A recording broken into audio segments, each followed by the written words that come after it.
back to this 8-session program, this shamatha practice program based on the technique of mindfulness breathing. And the second session now this evening is the mindfulness of breathing, focusing on what's called the full body practice. So let's have a look at what we're going to be covering in this evening's session.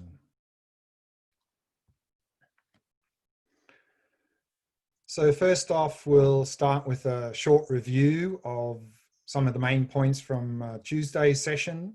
We'll then follow that with a meditation of settling body, speech, and mind, which was the practice that we learned and practiced in the previous session. And then in this session, we'll be looking at 2 topics, the qualities that we are to cultivate in the shamatha practice, what objects should we focus on for this practice, and then we'll look at an overview of this mindfulness of breathing technique for shamatha, which is the main focus of these 8 sessions. And then we'll have a look at the actual practice that we're going to be doing in the session today. And that's going to be the mindfulness of breathing, the full body variation of that practice, and then finishing with some question answer. So before we begin the review, just setting a positive motivation for this evening session. And so again, we can make that individual. So make that motivation as expansive as possible. And any of you who, of course, are following the Mahayana Buddhist traditions, that motivation, the best motivation is the motivation of bodhicitta.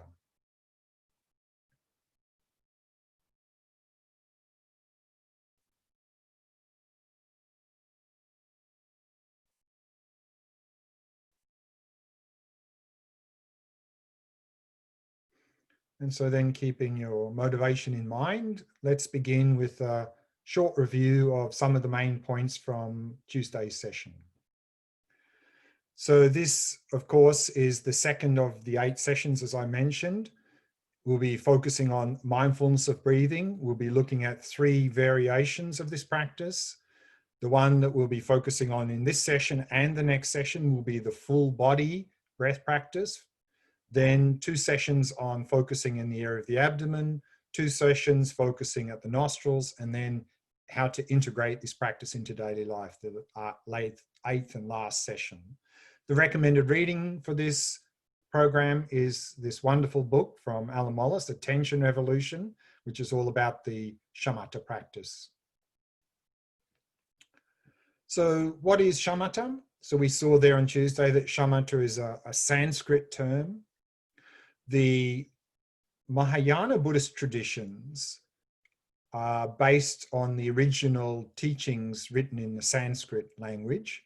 So in the Mahayana Buddhist traditions, such as Tibetan Buddhism and Zen and Korean and Chinese and Vietnamese and Mongolian and so forth, when we go back to the original texts, they're written in the Sanskrit language. So we have a lot of Sanskrit terms that are very precise in meaning, which are very helpful to use. So here, shamatha is a Sanskrit term. We divide that into 2 parts. Shama means a calm mind, a mind that's not discursive, and ta means to remain or abide. So shamatha is often translated as calm abiding. And shamatha is the practice of cultivating a calm, clear, focused mind, developing or cultivating single-pointed concentration. So it's what's called a concentration practice. And concentration in Sanskrit is samadhi. There are many levels of concentration we can cultivate in the spiritual path. For example, in the Theravada Buddhist traditions, when they talk about samadhi or concentration practice, they often call this jhana practice, because jhana is another level of concentration that we can develop. But it's the same practice as shamatha. Why is this shamatha practice important? We saw there that shamatha practice is very important at everyday life level, because shamatha is helping us to improve our attention skills. And if we can improve our attention skills, then we'll be much more effective in everything we do in our life. with a much more calm mind, so less agitation and stress, therefore better mental balance. And instead of being slaves of our mind and caught up and overwhelmed by our thoughts, emotions, memories, we'll become the masters of our mind. And also, this shamatha practice can bring a lot of health benefits, because we often have a lot of sleep problems and so forth because of the lack of attention skills and agitated mind. But here, of course, in the Buddhist context, the main reason we are cultivating the shamatha practice is in terms of the pursuit of genuine happiness, this state of inner well-being. And we saw there that in the Theravada Buddhist traditions, based on the original teachings written in the Pali language, the goal of genuine happiness is this goal of nirvana, liberation from suffering. And how we achieve that goal is through the Noble Eightfold Path. That's the standard presentation. Whereas in the Mahayana Buddhist traditions, then genuine happiness is often described as in terms of a striving for this goal of enlightenment. And we do that by engaging in these 6 perfections practices. And we saw there that on Tuesday, that whether we're talking about the Noble Eightfold Path or the 6 perfections, we're talking about the same 3 core areas of practice of ethics, concentration, and wisdom. That these 3 higher trainings are the 3 core areas of practice in all Buddhist traditions. And we saw there how we can condense both the Noble Eightfold Path and the 6 perfections into these same 3 core areas of practice of ethics, concentration, and wisdom. And so here within the Mahayana traditions, these 3 higher trainings, ethics is not simply just avoiding harmful behavior, but it's much more expansive. It's also the ethics of engaging in virtuous behavior and the ethics of benefiting others. The concentration practice, the samadhi practice, is this one of shamatha that we are focusing on in this 8 session program. And then on that basis, the wisdom practice, which is often referred to as vipassana practice or insight practice. Here in the Mahayana, we're mainly focusing on the vipassana practice of emptiness. And we saw here that in that color chart that we're going on the 9 stages to shamatha, that we're going to be looking at in some detail in sessions 4 and 5, we saw there at the top of the diagram, there's this diagram right at the top right-hand corner, which is describing the vipassana practice. And there it says, the root of samsara is cut by the union of shamatha and vipassana observing emptiness. Which means that if we want to overcome suffering, achieve liberation, achieve nirvana, or achieve enlightenment, we need this union of shamatha and vipassana observing emptiness. Because the Buddhist assertion is that the underlying cause of our mental afflictions and suffering is our distorted view of reality. And particularly here in the Mahayana context, the deepest distortion of reality is this grasping onto independent me and an independent objective world. And so we are to come to realize nothing exists independently, and that is this wisdom of emptiness. And so if we can come to this direct insight into emptiness, we can cut through those distorted views, mental afflictions, and the suffering. But to be able to have a direct insight into emptiness, we need a very stable and clear mind. We need the mind of shamatha. So therefore, this shamatha practice is very important in the pursuit of happiness, because without shamatha, there is no way that we can achieve that goal of genuine happiness, of inner well-being. And then we saw on Tuesday that we're looking at a number of topics regarding shamatha training. That with shamatha training, one thing that is important are these what's called prerequisites, which means the prerequisites to shamatha training is all about setting up a good framework for shamatha training in terms of how to set up our life in such a way to support this training. And so we'll be looking at these prerequisites in session 7 of this program. And then in terms of the actual practice for shamatha training, then of course, any practice we do always has two parts: meditation and integrating into daily life. And here within meditation, all meditations also have two parts: preparation and then the actual meditation. And so we saw in the Tuesday session, we focused on preparation in meditation, how to prepare our body, speech, and mind well at the beginning of a meditation session to set ourselves up for the actual meditation in the most effective way. And then with the actual meditation here in shamatha training, there are 4 topics that we are going through: qualities, objects, tools, and faults. In the session today, we're going to look at qualities. What qualities are we cultivating in this training, in this practice? What object should we focus on? And then next Tuesday, we'll look at what tools do we use and what faults can arise in this training and in this meditation practice, and how to overcome them. And then how to integrate this shamatha practice into daily life. We'll look at it in the last session, session 8. And as with all practices, then it's good to have a roadmap for the practice, to know what the goal of the practice is, and then to have an understanding of the stages of progress that we go through towards that goal, so that we know we're on track, that we're not deviating from the practice. And so we'll be looking at the stages of progress in shamatha training, and the classic presentation here is this 9-stage model that you have those handouts for: the color chart, the color diagram, the chart, and the other diagram as well. Again, we'll be looking at those in detail in session 4 and 5. So then in the first session on Tuesday, we focused on the preparation, that it's very important at the beginning of every meditation session to prepare ourselves well, to set ourselves up in an optimal condition so that we can most effectively engage in the actual meditation practice. And here we looked at 3 aspects of preparation: preparing body, preparing speech, and preparing mind. Preparing body, setting up a good posture. So here, settling the body into a state of relaxation, stillness, and vigilance.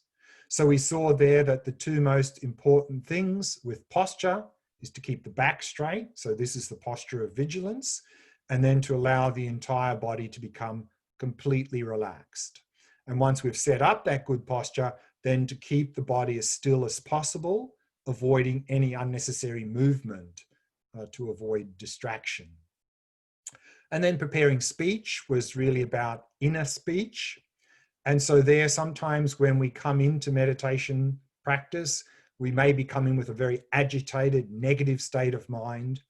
If that's the case, then it can be very helpful here to do a little breathing exercise, to focus on the breath. For example, for 3 deep breaths is one variation.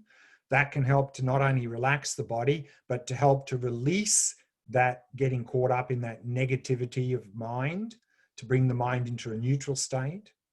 And then as part of preparing the speech, then to simply allow the breathing to settle into its natural rhythm, not trying to control or regulate the breath in any way. Just let the breathing flow naturally. And by allowing the breathing to settle in its natural rhythm, what you will find is that will have a very positive impact on the mind, because they're very closely related, the breath and the mind.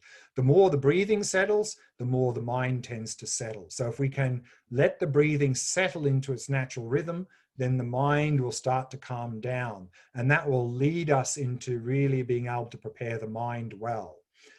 In terms of preparing the mind, settling the mind into a state of relaxation, stillness, and clarity.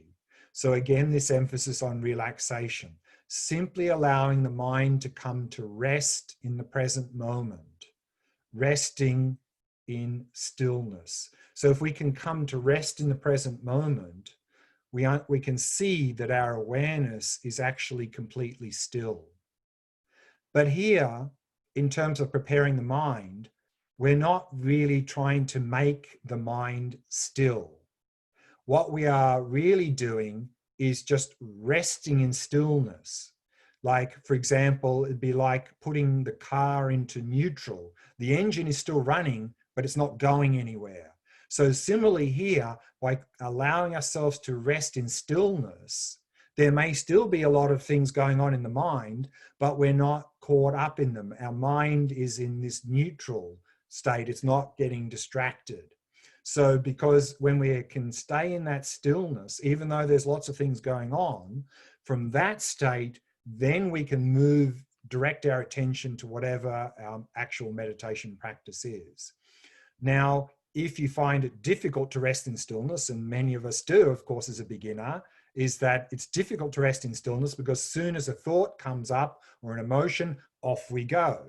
So what we're going to do in the meditation now is, in terms of settling the mind in its natural state, settling it into the present moment, into that stillness. To help anchor in the stillness of the present moment, we're going to focus a little bit on the breath, because that breath can act as a bit of an anchor for us to avoid getting swept up in all sorts of thoughts.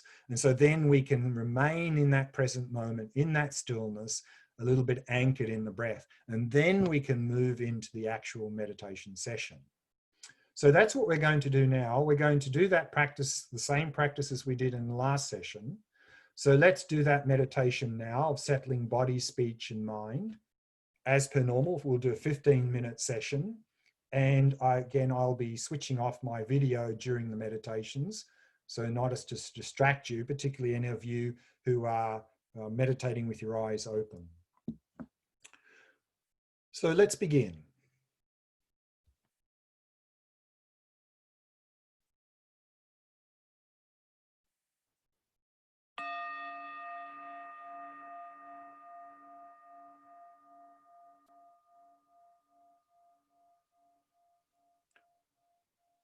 As always, we begin by preparing the body.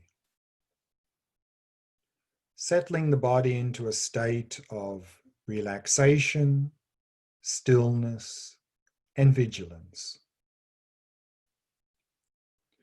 A vigilant posture is to keep the back nice and straight. And at the same time, allow the entire body to become completely relaxed, completely at ease.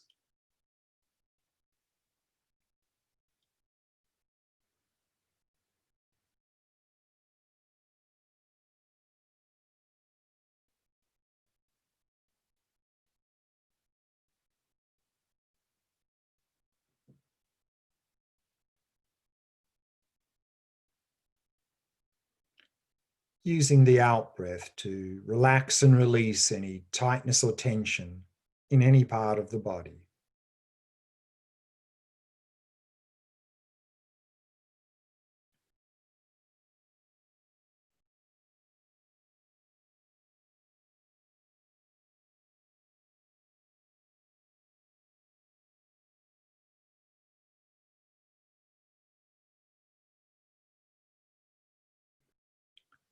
And softening and relaxing all the muscles in the face.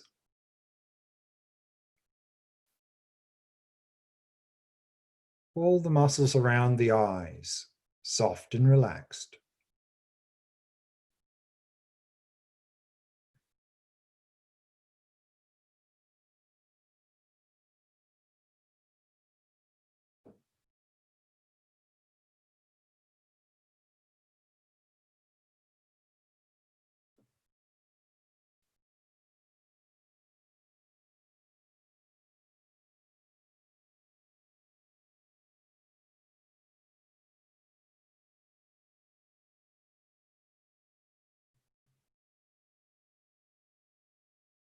And having established a good posture, then keeping the body as still as possible, avoiding any unnecessary movement.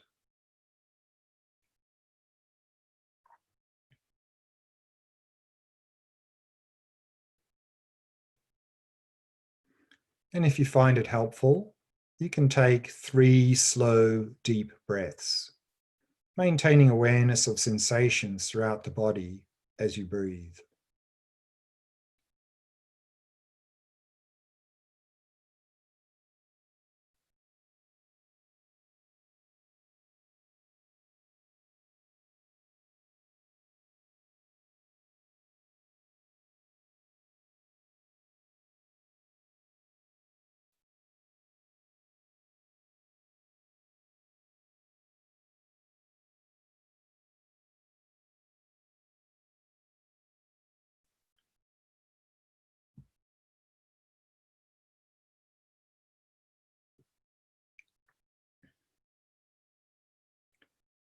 and allowing the breathing to settle into its natural rhythm.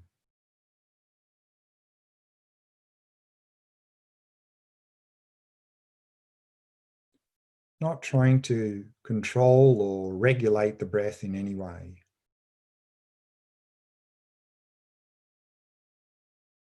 Simply allowing it to flow naturally and effortlessly.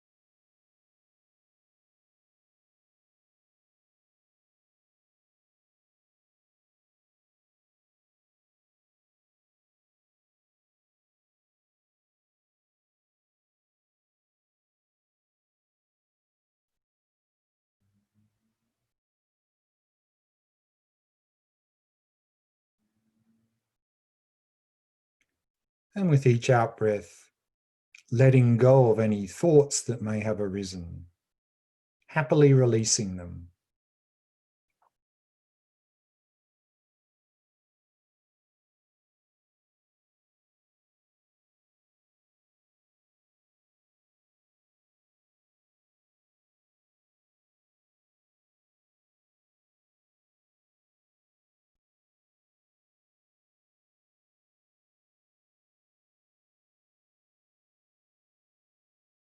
And allowing the mind to settle in a state of relaxation, stillness, and clarity.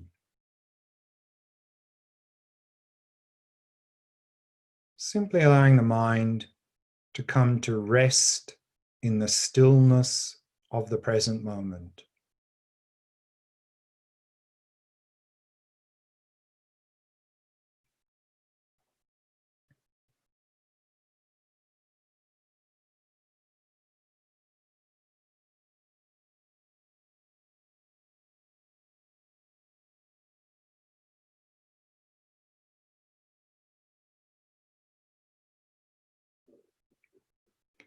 And to help remain in that stillness of the present moment, we can anchor ourselves in the breath. So just noticing sensations of the breath throughout the body. Noticing any sensations in the body associated with the breath, with the breathing.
And if you find that you've got distracted from the breath, then no need to get frustrated or upset.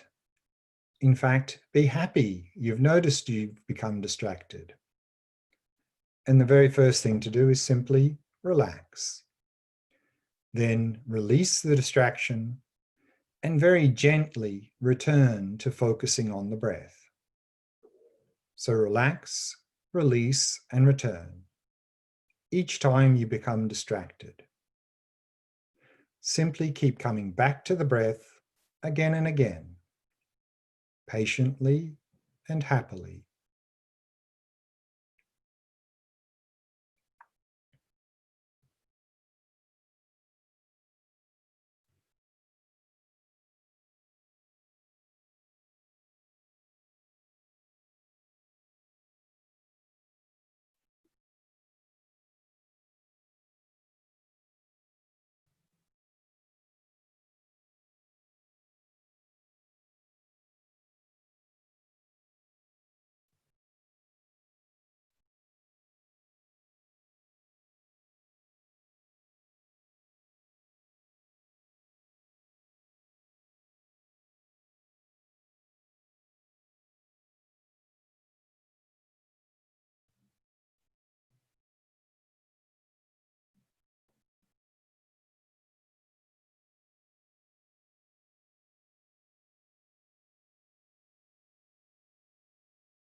And so we can bring the meditation to a close.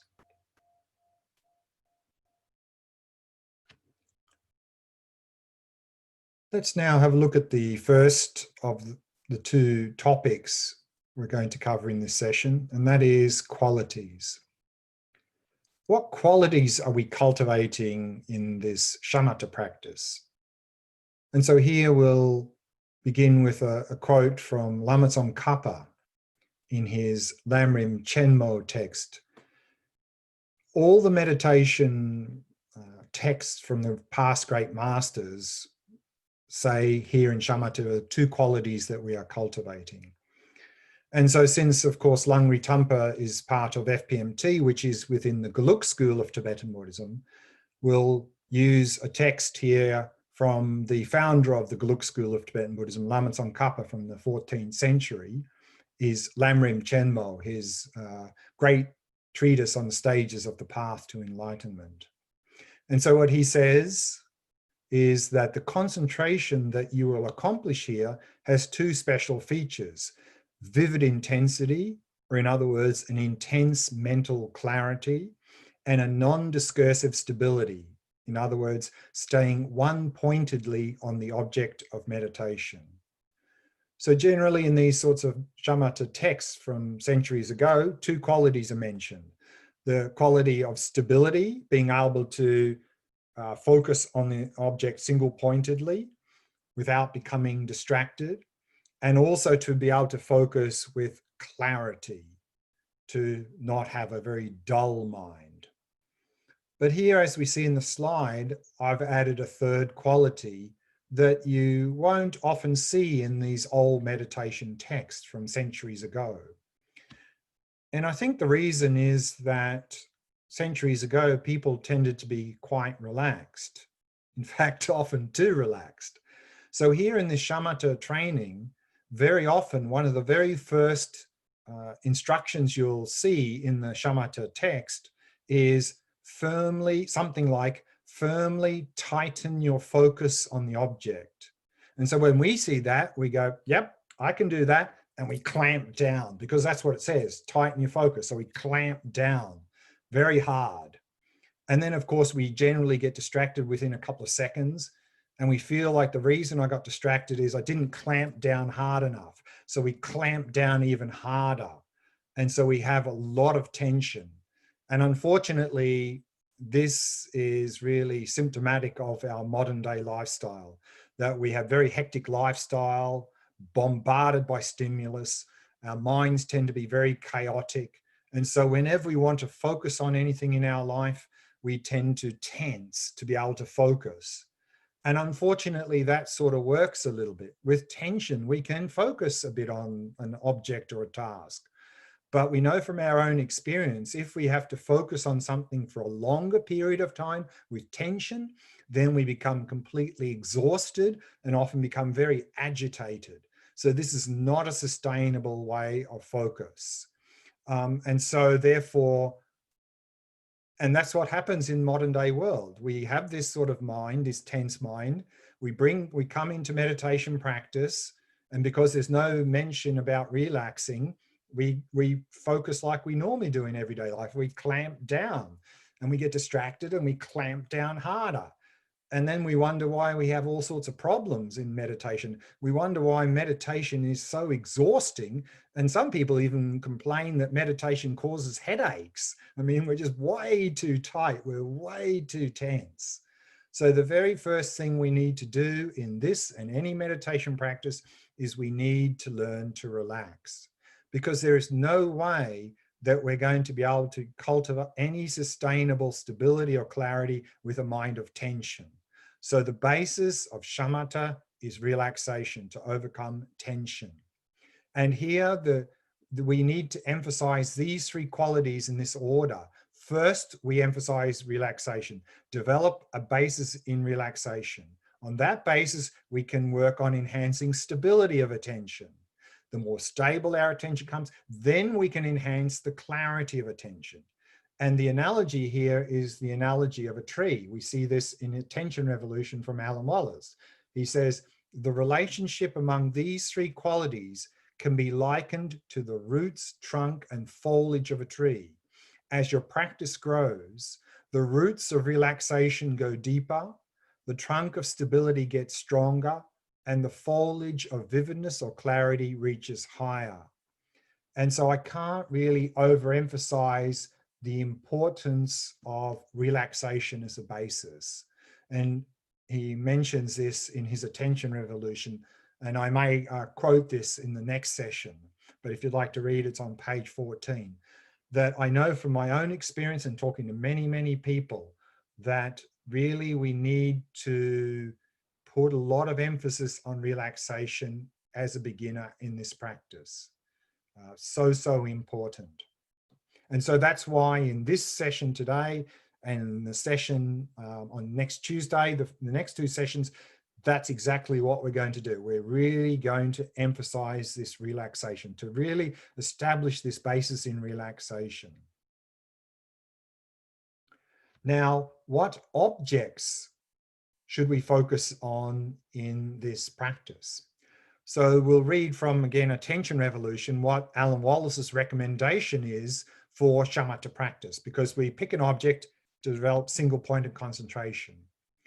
And he says to guide meditators along these 10 stages, and the 10 stages are you see the color diagram there, this classic stage model for shamatha practice, the 9 stages plus the result of shamatha. So that's what he means by the 10 stages. I have chosen from Buddhist teachings 3 techniques that I have found effective for people in the modern world. For achieving the first 4 stages, I recommend mindfulness of breathing. Beginning with the 5th stage, I recommend a method called settling the mind in its natural state. That's the practice of observing the mind, or in other words, observing what's coming up in the mind, observing our thoughts. And then he says, with the instructions for the 8th attentional stage onward, we move on to the still subtler practice of maintaining awareness of awareness itself. The technique is called shamatha without an object. So this practice is we're turning awareness in upon itself and simply knowing that we're aware. So simply resting in awareness. So he is recommending these 3 objects as very suitable for us in the modern world. And so therefore, we're going to, in this 8-session program, we're going to focus on the first of those these 3 objects. That is the breath, or in other words, mindfulness of breathing. This is the object that is probably most widely emphasized in most Buddhist traditions. And for us, even in the modern world, for many of us or most of us, that's probably going to be the best object. And that's certainly also the one that Alan Wallace was recommending for us beginners. And in this program, we're going to look at 3 variations of this mindfulness of breathing: the full body, which we're going to do today and next session, just noticing sensations anywhere in the body associated with the breathing. This is very good for relaxation. And then in session 4 and 5, we're going to focus in the area of the abdomen. This is particularly good for improving stability of attention. And then for session 6 and 7, we're going to focus at the entrance of the nostrils. That is particularly good for emphasizing clarity of attention. So each one of those 3 variations, particularly conducive for each one of those 3 qualities that we're cultivating in this practice. But then just briefly, the other 2 objects that he recommends, Alan Wallace recommends, and why he recommends them, particularly for us in the modern world, is that observing the mind, in other words, observing our thoughts, meaning observing what's coming up in the mind, that is so beneficial for us in the modern world, because many of us in the modern world are the slaves of our own mind. We're often tormented and overwhelmed and caught up in our thoughts, emotions, and memories. And we've really made our mind our worst enemy. And then we end up fighting with the mind. We fight with our thoughts, emotions, and memories. And then that just is like throwing petrol on a fire. It just gets worse. Whereas if we can develop the ability to simply observe our thoughts and emotions without getting caught up in them, we really will become the masters of our own mind. And this is very much also a healing practice, because a lot of our mental, psychological problems and even physical health problems are coming from suppressing thoughts, emotions, memories. And so we'll be able to overcome that by using the mind as the object for shamatha practice. And then the resting in awareness practice, the unique benefits for that for us in the modern world is that, again, many of us in the modern world tend to have very chaotic minds. Our mind tends to be very tight and constricted, which means that when some little stimulus comes our way in daily life, we easily react.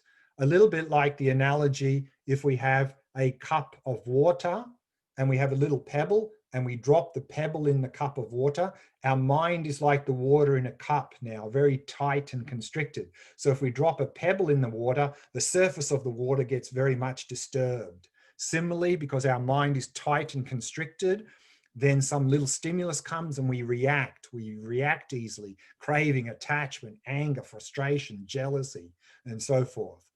Whereas if we do this practice of resting in awareness, what will happen is we'll notice that awareness is open and spacious. So we'll be able to release that constriction of our mind. We'll be able to rest in open, spacious stillness, which means if our mind is in that state, and we have that as our new default mode in daily life, instead of a tight, constricted mind, then if some little stimulus comes our way in daily life with this level of mind, no reaction. We'll be able to deal with it effectively. Like if you drop the same pebble in a large, still lake, there's hardly a ripple. Similarly, hardly a ripple on our mind in daily life. We'll have much less reactions in daily life. And also by resting in awareness, it's very much a bridge into the Vipassana practice. By simply resting in awareness, we come to very clearly see our own mind. And we can even get an intuitive insight into the nature of our own mind, an insight into emptiness. So this is very much a bridge into Vipassana practice. So this is why Alan Wallace emphasizes these three objects for us in the modern world. So we're going to look at the first of those in this retreat, in this course rather. But let's have a look at what Lama Tsongkhapa says in terms of which object to use in his Lamrim Chenmo. So this is on page 42 of volume 3. The Lamrim Chenmo has been translated into 3 volumes. And he gives a large list of many different objects. And then he says the following. He says, now from among the many objects of meditation I have explained, on which object of meditation should you base yourself so as to achieve serenity? So here in this translation, the translators are translating shamatha as serenity. So serenity is shamatha. And he says, as stated in the sutra passage above, there is no single definite object. Rather, individuals require their particular object of meditation. And then a little bit later in the paragraph, he says, in particular, if you have a predominance of discursiveness, meaning you're caught up in lots of thoughts and emotions and memories and so forth, he said, Lama Tsongkhapa then says, then you definitely have to meditate on the breath. So I think that accounts for about 95% of the modern day population. We're all caught up in our thinking. We're discursive, obsessive, compulsive thinking in the modern world. So the breath is excellent for most of us in the modern world because of that. But then he goes on a little bit later on the same page. He says, alternatively, he says, Kamala Shila, a great 8th century Indian master, he says, in his stages of meditation, he follows the Sutra on Concentration. He follows the King of Concentration Sutra in stating that you achieve concentration by focusing on the body of the Tathagata, or in other words, Buddha. And then we have in the Lamrim Chenmo a very long explanation about how to use a mental image of a Buddha as the object to focus on in shamatha. And there are a lot of advantages for using a mental image of a Buddha. First, of course, the mental image of a Buddha is a very virtuous object. And also it's a very good preparation for Tantra or Vajrayana practice, because in Tantra, we're doing a lot of visualization of various deities and Buddhas. And so if we're very familiar with visualizing that and focusing on that in shamatha, that's a good preparation for Tantra. But it's a very complex visualization as the object. And if any of you have tried to use the mental image of a Buddha as an object for shamatha, I think many of you, like myself, found it very challenging, because it's very complex visualization, and many of us are not very good at visualizing. Some people are, and so for people who are naturally gifted at visualizing, it may be actually the best object to use. What about then using a visual image, or even a visual image of a Buddha? And here in Lama Tsongkhapa's text, he says the following.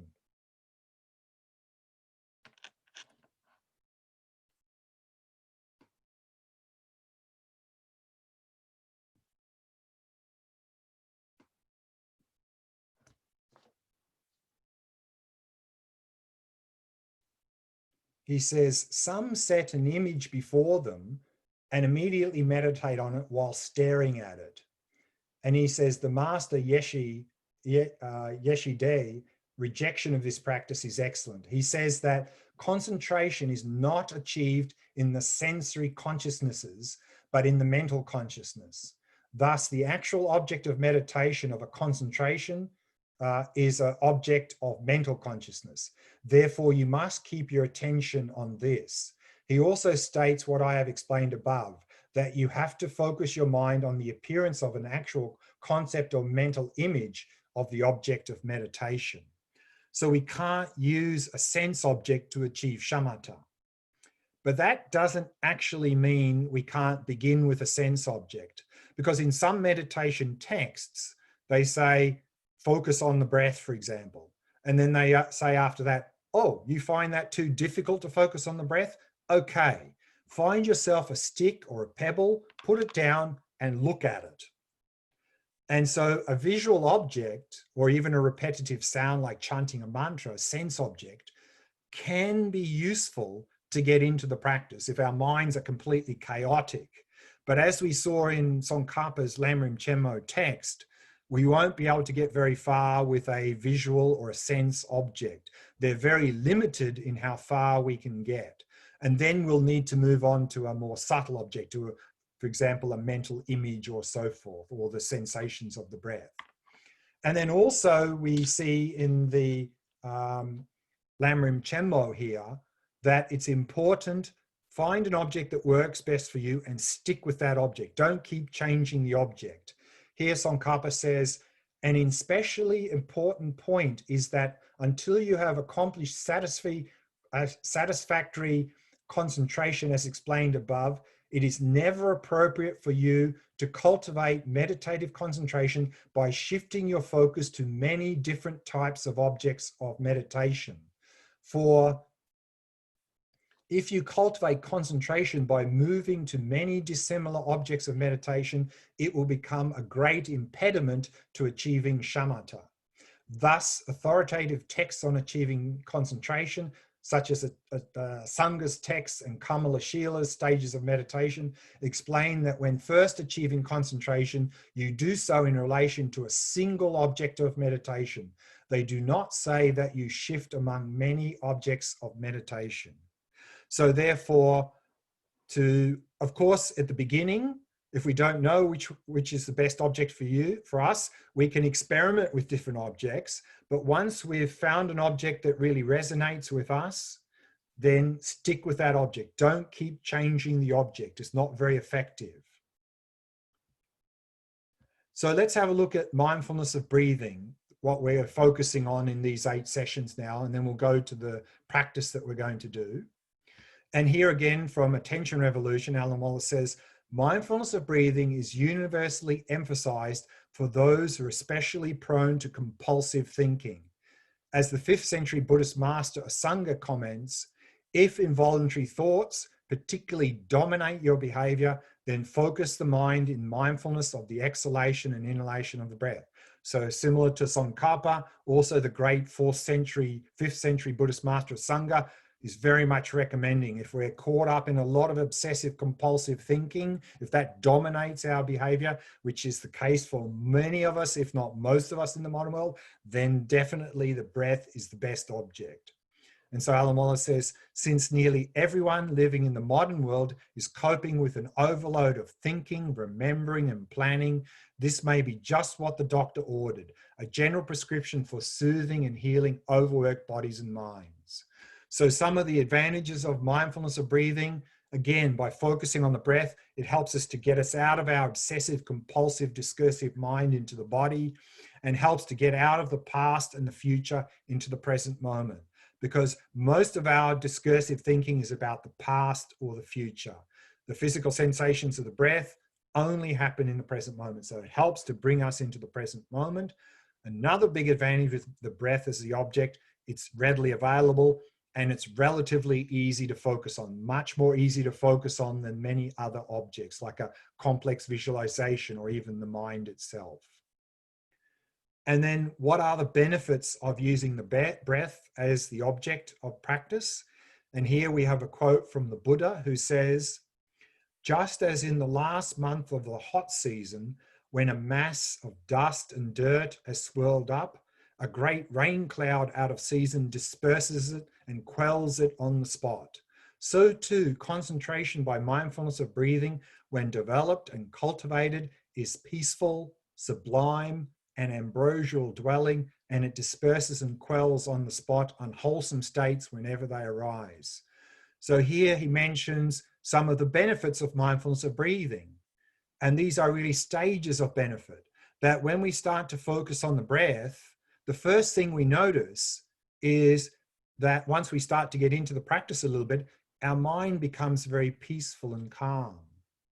And then if we continue the practice, then beyond that state of peace and calm, then we start to really have a sense of this well-being, this physical, mental well-being.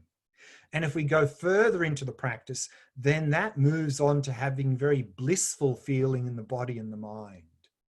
And then quelling unwholesome states is really about then what is the effect of this mindfulness breathing in everyday life is it helps to subdue our mental afflictions in daily life. We saw earlier there, the last session from Shanti Deva, that quote, those with a distracted mind are trapped in the jaws of the mental afflictions. Meaning if we can develop concentration through mindfulness of breathing, then it's much harder for mental afflictions to arise in our mind. So we'll be able to subdue mental afflictions much more easily. So these are some of the great benefits of mindfulness of breathing. And so that brings us to the actual practice that we're going to do now.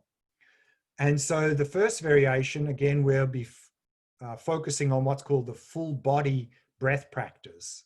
And so what is the object in this particular variation of mindfulness of breathing is tactile sensations throughout the body, any of those tactile sensations which are associated with the in and out flow of the breath. So whilst you're breathing in and out, any sensations that arise due to that flow of the breath anywhere in the body, that's the focus. So it's a very diffuse focus. Now, in this and all shamatha practices, we are using what's called bare attention, which means we are observing those sensations in the body directly. So we are not visualizing the breath. We're not imagining the breath. We're not imagining the breath coming in and going down and coming up and going out. None of that. We're simply observing directly the sensations in the body. And again, allowing the breathing to flow naturally. So we're not in any shamatha practice trying to control or regulate the breath. Sometimes people feel in this mindfulness of breathing, they have to make their breathing either subtle or shallow or rhythmic or whatever. Don't do that. Just let the breathing do whatever it needs to do. And in this practice, again, we're emphasizing the first quality, the quality of relaxation. And particularly conducive here is on the out breath. Is a good time to emphasize the relaxation. So on the out breath, really relaxing and releasing any tightness or tension in the body and releasing any thoughts that may have arisen in the mind. Just keep relaxing and releasing, maintaining. So really working on that relaxation. But here, balance. In all shamatha practices, there's balance. Normally in daily life, when we're focused and alert, we're tense. And normally in daily life, when we relax, we become very dull and drowsy.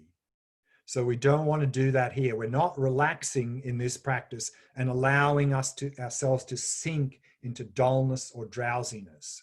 So therefore, in the process of relaxing the body and the mind here, maintain whatever level of clarity you began with. We're not trying to enhance clarity, but we're simply not allowing that clarity to dissipate. We're not allowing the mind to sink into dullness or drowsiness. So again, emphasizing relaxation. So that's the practice we're going to do now. So if you'd like to find a nice, comfortable posture, let's do that practice.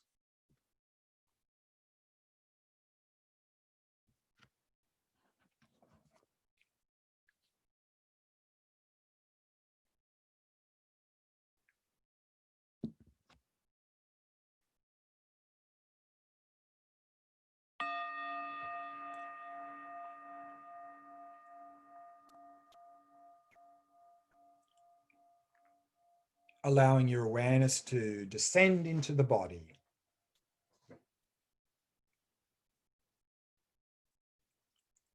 And simply becoming aware of sensations throughout the body.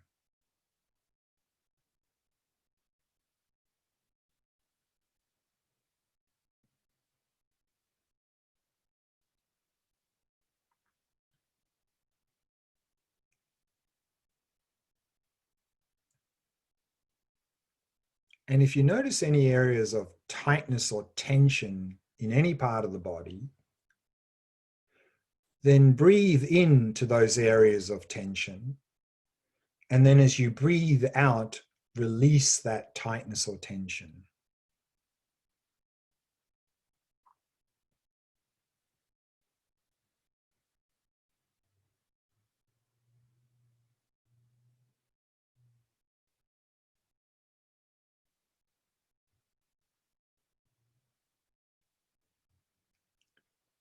And relaxing more deeply with each out-breath.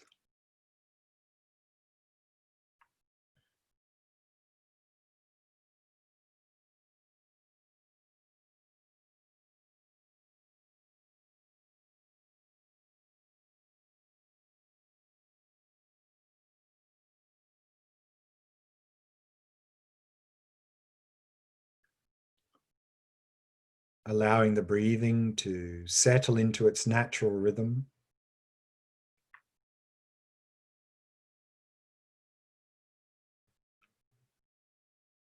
Releasing any tendency to want to control or modify the breath, letting go of that completely.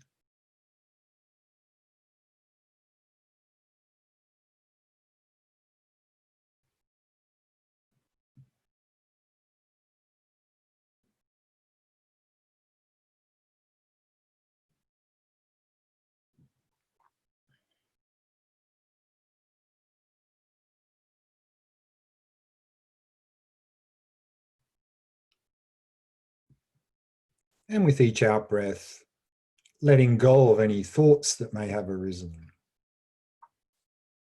happily releasing them.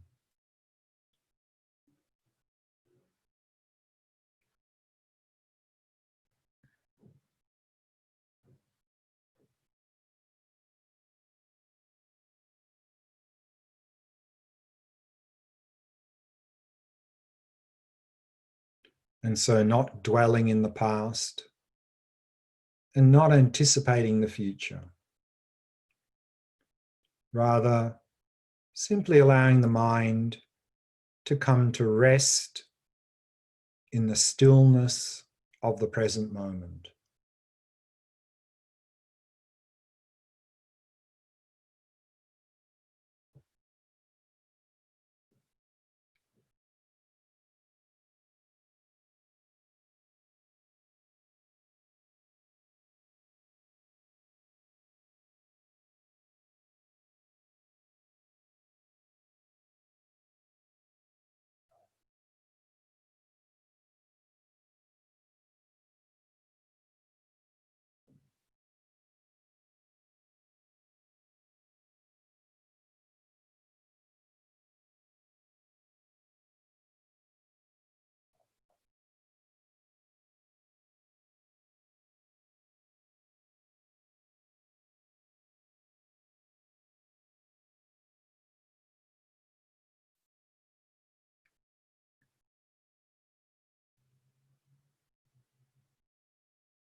And then from that stillness, start to become aware of any sensations in the body that are associated with the in and out flow of the breath.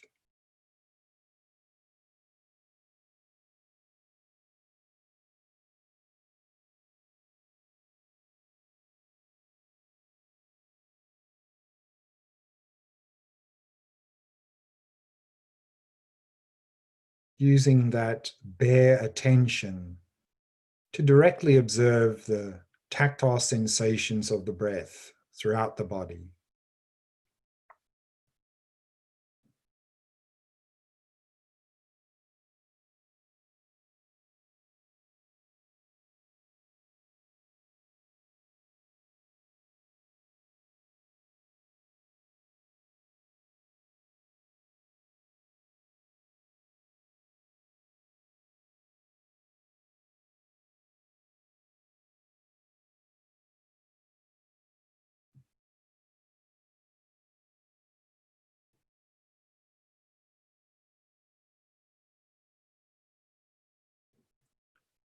And maintaining an ongoing flow of mindfulness of the sensations of the breath throughout the entire cycle of each in and out breath.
And since the main emphasis here is relaxation, we can use the out breath as an opportunity to relax and release any tightness or tension in the body, and to release any thoughts that may have arisen in the mind.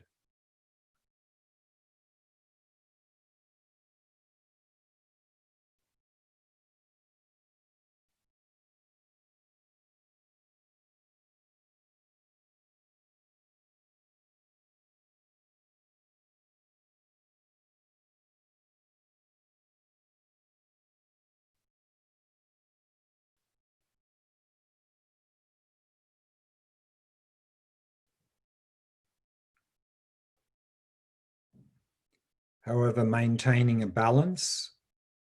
So, whilst you're relaxing, not to allow yourself to simply fall into dullness or drowsiness, to maintain whatever level of clarity you began with.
And if you get distracted from the breath, remember the very first thing to do is simply relax.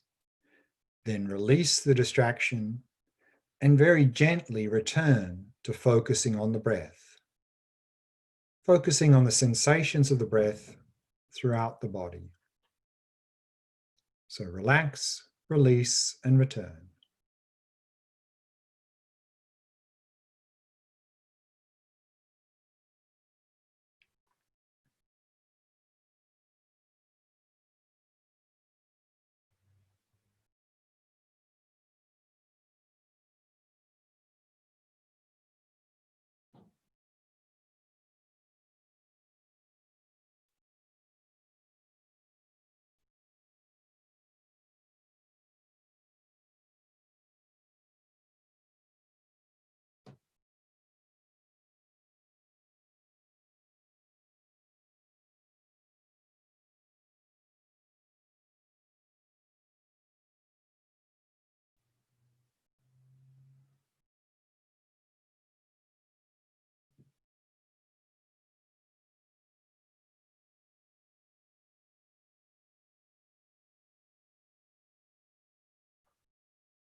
And we can bring the meditation to a close.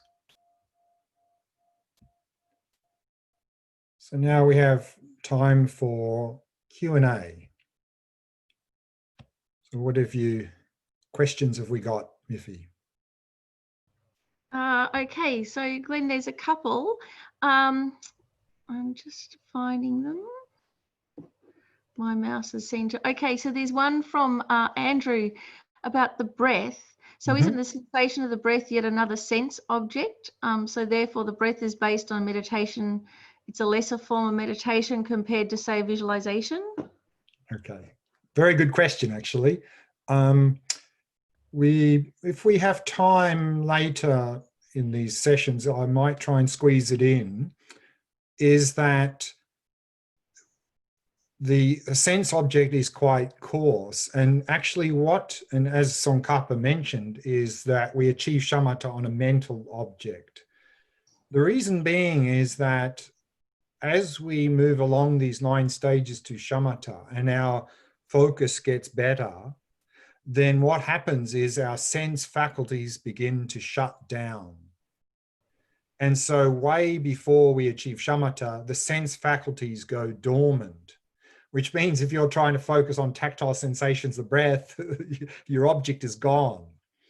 But fortunately, with the breath, we have what's called acquired sign. And that is that due to the nature of the breath, is that as we get better in this practice, then at a more subtle level, connected with the actual breath, is what's called the acquired sign. It's a mental image relating to the breath or the air element that spontaneously arises in our mind. And that acquired sign is a mental image, can take many forms depending on the disposition of the person and the physiology of the person. It can be a light, a star, a cobweb, it can be all sorts of things. It's not something we generate, but what happens is as we get deeper into the breath practice, that just spontaneously appears. When that appears, we shift from the sense object, the sensations breath, to that mental image related to the air element. And we use that the rest of the way to shamatha. So there's a very good question about that. So very good. Wow. And I might address that a little bit later if we can squeeze it into the 8 sessions somewhere. Also, Alan Wallace talks a little bit about it in his Attention Revolution. Then Robin had a question. Do you think people really are different now than from centuries ago in terms of the inability to relax?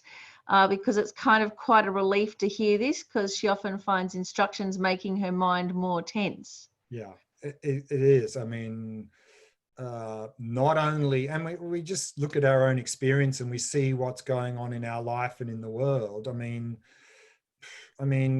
like it's very, if you get an opportunity to go off into like a solitary or even a group retreat where you're really silent for a week and then come out of the retreat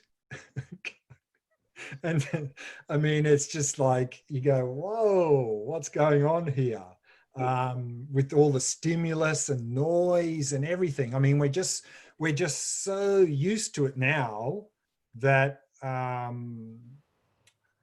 it's just, we don't notice it. And that's actually something also I'm going to talk about in the next session. In the beginning of the next session, I'm going to review and touch on this point here as well, is that and not only are we much more tense and agitated because basically so much bombardment of stimulus, but also we have this hectic lifestyle. You know, we're asked to do more and more and more at work. I mean, people said even 100 years ago or 50 years ago didn't have to didn't have all this stimulus. We didn't have all this stimulus.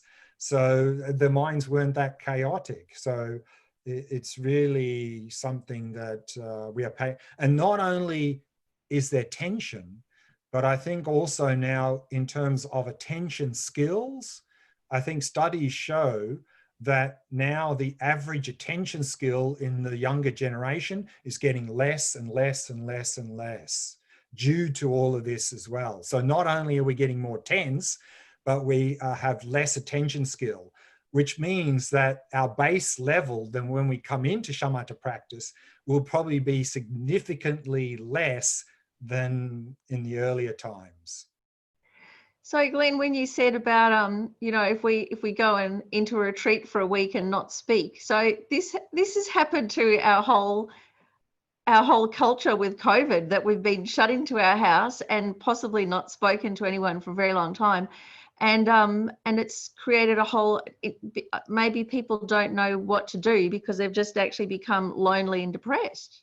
Exactly, because they don't know anything different. Because basically, you know, our worldview is that the source of happiness and suffering is out there. So I need stimulus. If I want to be happy, I need stimulus. I need to talk to people. I need to do things. I need to engage in this activity, do that, do this, do this, do this. And of course, when that's shut down, then our craving and attachment's got nothing there. And so the expression of craving and attachment is depression and boredom. I mean, it's like, but the thing is that most people don't realize there's an alternative.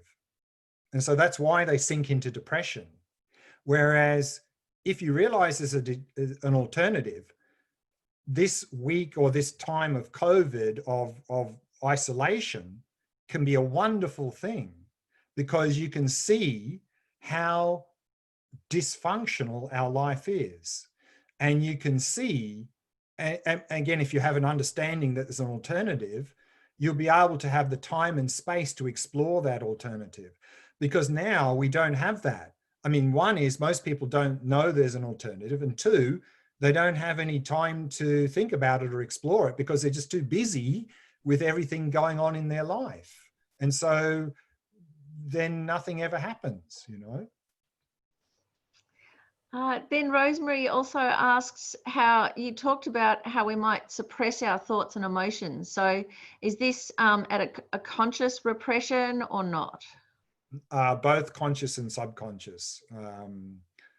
And that's something that normally I address in the context of the shamatha practice, observing the mind, is that, again, you know, based on the worldview that the source of happiness, you know, is out there, not within ourselves. So if some thought or emotion comes up, then we don't know what to do with it, you know. I mean, normally we do one of two things. Either we identify with it and we follow it and we get caught up in it, or if it's something unpleasant, an unpleasant thought or emotional memory, we don't know what to do with it. So what do? We try and suppress it. We try and suppress it. But trying to suppress thoughts, emotions, and memories is we're just disconnecting from them. We're denying them. And so that's why I mean, like if we have an anger issue and we try and suppress anger, then what happens is that suppressed anger often manifests as a lot of physical problems in the body. I mean, a lot of physical illness is suppressed anger and suppressed all sorts of things.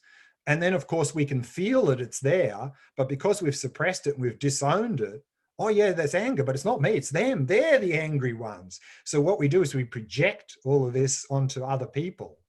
And so the first part of healing that is to see it, to acknowledge it, because often the habit of suppression has become so automatic, we don't realize we're doing it. You know, if it's an automatic thing, and then someone tells us, and we have an anger issue, and someone tells us, "Oh, you're suppressing anger." You go, "No, I'm not. I'm not angry. I'm not suppressing anything." Because we don't recognize it, because it's so automatic that soon as some anger comes, woof, we suppress. We don't even realize we're doing it because it's an automatic process. So this shamatha practice, observing the mind, the first stage of benefit is we see that process. We see how we are suppressing these things and how that's causing us so much pain. And the thing is, we don't need to fight with anger. In fact, if we try to fight with anger or any mental affliction, we lose, always. We always lose. So for us now, there's two options. Either we uh, get caught up, we follow, or we fight. And that's the two options we think we have. We either get, or we allow it to take us, or we try and fight with it. And so we oscillate between both of those. And that's why we're the slaves of our mind. But there's a middle way. And people don't realize there's a middle way. And so that's why they get depressed, because they think, oh, it's hopeless. I can't, I'm stuck in these mental afflictions. But there's a simple middle way. And that is just observe. And that's what that shamatha practice, observing the mind, is. Because if you can observe thoughts, emotions, memories, or mental images, memories, they can't do anything to harm us. Because if we look at what a thought, emotion, or a memory is from its own side, it's virtually nothing. It's nothing. They have no power to harm us whatsoever from their own side. Those things only have power to harm us if we give them power. And we give them power either by identifying with them and following them, or trying to suppress them. Then they have a lot of power to harm us. So if we can just step back and watch, they can't do anything to harm us. And we really will become the masters of our mind. So that's why that shamatha practice, observing the mind, is so beneficial. Thank you. Then there's a couple of questions about breath. So one, I had one about when you're becoming aware of the breath going through the body. So there is a demarcation there between what you're physically observing and kind of you imagining it going. So right. What do we do with that demarcation? Right. Good question. Very good question. So remember, as I mentioned, bare attention. So we're observing the tactile sensations directly. But of course, our strong habit with any sense object, whether it's sensations, visual, sound, as soon as we see them or sense them or whatever, hear them, we project, we make a mental visualization or image from it. And that will happen. So once you start to notice the sensations in the body, instantaneously, you'll start to imagine the rising and lowering of the chest or the abdomen, or visualizing something. Just let that go, let it go, let it go. Just keep going to the actual sensations. Keep coming back to, there will be that mixture there, because that's our strong habit. So as much as possible, notice that projection or labeling or conceptualization or imagining or visualizing, and just let it go and keep coming back to the tactile sensations. Okay, that's good. And then Andrew also asked, is it okay to use yoga ujjayi style breathing in breathing meditation? I don't know how to say that. Yeah. So all sorts of, pranayama and different types of breathing that we find in particularly yoga tradition have their own purpose. And they're for different reasons and different purposes. And so you can use that for those purposes in a different practice. And you could, in theory, use some of those approaches as a preparation for a meditation practice. If you find that by doing some sort of one of these particular types of breathing modalities sets you up to have a relaxed body and a relaxed mind, you can do that just before you start the meditation practice so that you're in a better state. But once you've actually started the meditation, then we don't want to be doing any of this breath manipulation, because then we're focusing on that instead of what we're supposed to be doing in the meditation. So yes, you can use them as a preparation and as a separate, you can use them, of course, as a separate practice, because many of us in the modern world don't have very good natural breathing. Our system of breathing is quite poor. And so some of these other breathing manipulation practices can help us to be able to have a better style of breathing in general in daily lives. So we can use them as a separate practice. But it would not be appropriate to bring in any of those in the middle of this meditation. So as a separate thing, sure, but not in the middle of the practice. Maybe one more question if there's one. So the last question, so thanks for all of those ones. Then from Pearlie, so we practice like this every day, like practicing an instrument or any other skill, isn't it? And so then how long per day to practice do you think is reasonable to start with? To start with. Yeah. That's a topic I'm going to come up in a later session, but the short answer now is quality over quantity, in that the first thing to do as a beginner is simply develop the habit to meditate each day. So if as a beginner we say, oh, I'm going to meditate an hour every morning, that'll probably last 3 days or a week at the most, and then we'll give up. So rather start short, maybe like we're doing here, 15 minutes, and develop the habit. Once you've developed a habit, then you can start to do a little bit more. And in terms of how much more to do, we'll look at that in more detail in a later session in this program. But the bottom line in any case is we're always emphasizing quality over quantity. And I'll talk more about that in a later session in these 8 sessions. Okay, thank you. That's the questions for tonight, Glenn. Perfect. Okay, so that's it for this evening session. So maybe before we run away, just sit quietly for a moment or two and just dedicate all of our positive efforts that we've done here in this evening session, and dedicate it according to the motivation you set at the beginning of the session.